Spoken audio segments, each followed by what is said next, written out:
नमस्कार दोस्तों, स्वागत है आपका वीके न्यूज में। खबर है अतीक अहमद को लेकर। करीब 24 घंटे का सफर तय करने के बाद साबरमती जेल से उत्तर प्रदेश प्रयागराज पहुंचने के बाद अतीक अहमद की जो केस था, जो कोर्ट में, उस पर फैसला आ गया। उम्र कैद की सजा हो गई। हालांकि यह फैसला एक केस पर आया है। इसके बाद अतीक अहमद की तरफ से भी बयान आया है। वो वापस साबरमती जेल जाना चाहता है। उसको डर है कि उत्तर प्रदेश में उसकी जान को खतरा है। उसके ऊपर इसके अलावा भी कई सारे केस लगाए जा सकते हैं। लेकिन इस बीच बयान जो है यूपी पुलिस के जो एडीजी हैं लॉ एंड ऑर्डर के, प्रशांत कुमार, उनका भी आया है। उन्होंने कहा है किसी की जाति धर्म को देखकर हम कार्रवाई नहीं करते हैं। लेकिन इन सब के बीच एक बयान आया है, एक इंटरव्यू आया है उस ड्राइवर का जो 24 घंटे सफर करके अतीक अहमद को साबरमती से उत्तर प्रदेश लेकर आया था। उसी साबरमती से जहां पर अतीक अहमद जो है अब वापस जाना चाहता है। ड्राइवर ने पूरे सफर के दौरान अतीक अहमद के साथ में क्या क्या घटनाएं घटी, अतीक अहमद का किस तरह का व्यवहार था, किस तरीके से ब्रेक लगने पर अतीक अहमद कांप जाता था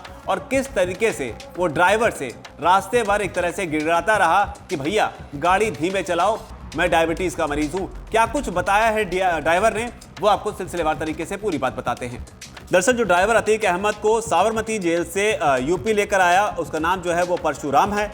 और बताया जा रहा है कि जिस वक्त वो गाड़ी को लेकर आ रहे थे तो उन्होंने तमाम इंसिडेंट्स का जिक्र किया है, जिसमें जब उनकी गाड़ी के आगे गाय आ गई थी तो किस तरीके से उनके खुद के भी पसीने छूट गए थे। अतीक के साथ क्या हुआ था वो भी उन्होंने बताया है। ड्राइवर से सवाल पूछा गया कि आपकी यात्रा कैसी रही, तो जवाब में ड्राइवर ने कहा कि अरे मत पूछिए साहब, बड़ी रिकॉर्ड तोड़ गाड़ियां चलाई, इतनी रफ्तार से काफिला चला है कि इतनी जल्दी तो कोई ट्रेन भी नहीं पहुंचा सकती। 24 घंटे से पहले गुजरात से प्रयागराज पहुंचा दिया।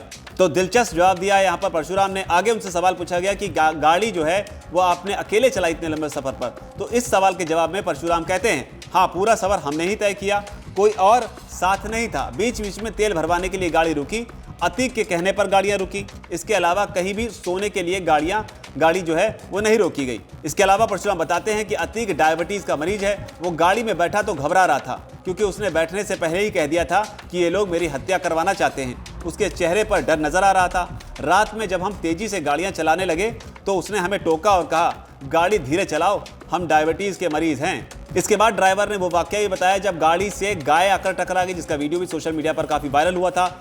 इसके सवाल के जवाब में परशुराम कहते हैं कि गाय साइड से आई, इसलिए हमें नजर ही नहीं आई। अचानक टकराने से एक झटका लगा, तेजी से ब्रेक लगाने के कारण अंदर बैठा अतीक हड़बड़ा गया। इसके बाद में परशुराम जी से सवाल पूछा गया कि रास्ते में आप लोगों ने, यानी कि आपने और अतीक ने, क्या खाया। तो इस सवाल के जवाब में परशुराम बताते हैं कि हमने तो 25, 26, 27 मार्च तक चाय बिस्किट खाकर ही गाड़ी चलाई। अतीक के बारे में बहुत कुछ नहीं बता सकते। उसके खाने के लिए भी पुलिस ने इंतजाम कर रखा था। 27 मार्च को जब गाड़ी लेकर यहाँ आ गया तब जाकर खाना खाया। तो ये ड्राइवर का दिलचस्प इंटरव्यू था कि किस तरीके से अतीक अहमद जो है गाड़ी में घबराया हुआ बैठा हुआ था और गाय से टकराने के बाद में अतीक अहमद के कैसे पसीने छूट गए थे। हालांकि ड्राइवर खुद भी घबरा गया था कि कहीं कोई हादसा ना हो जाए। लगातार इस चीज़ की आशंका जताई जा रही थी कि गाड़ी ना पलट जाए। लेकिन खैर, अब फिलहाल इस खबर में इतना ही। ड्राइवर का जो बयान था दिलचस्प था, उनके जो कहने का अंदाज था वो भी दिलचस्प था। आप ड्राइवर के इस इंटरव्यू पर कुछ कहना चाहते हैं नीचे अगर कमेंट सेक्शन में अपनी बात जरूर लिखें। धन्यवाद। वीके न्यूज, राष्ट्र के नाम।